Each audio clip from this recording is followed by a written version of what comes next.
Today, you'll learn how to edit PDF letterhead in Word. First, click on File and then click Open. Browse to the location where your PDF letterhead is saved and select the PDF file. When you open the PDF, Word will display a message saying that it will convert the PDF into an editable Word document.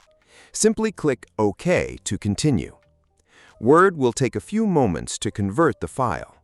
The conversion time depends on the size and complexity of the PDF.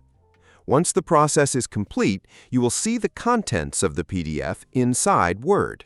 At this point, you can start editing the document just like any normal Word file.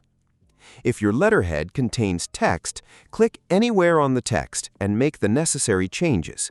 You can update company information, address details, phone numbers, email addresses, website links, dates, names, or any other text that needs to be modified. If the letterhead contains a logo, image, or graphic, click on it to see if it can be selected. In many cases, Word allows you to resize, move, replace, or format images after the PDF conversion. If you want to replace an old logo with a new one, simply select the existing image and insert a new image from your computer. To adjust the new image, click Layout option and choose In Front of Text.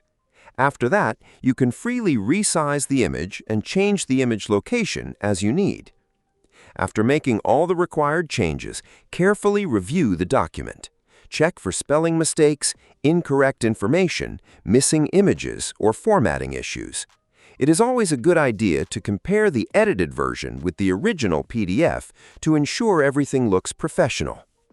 Once you are satisfied with your edits, save the document as a Word file by clicking File and then Save As. Choose a location on your computer and save the file. This will keep an editable copy for future changes. If you need the final document in PDF format, again, click File, choose Save As, select PDF from the file type list, and save the document. This will create a new PDF containing all your updates while maintaining a professional appearance. If this tutorial helped you, please like the video and subscribe to the channel.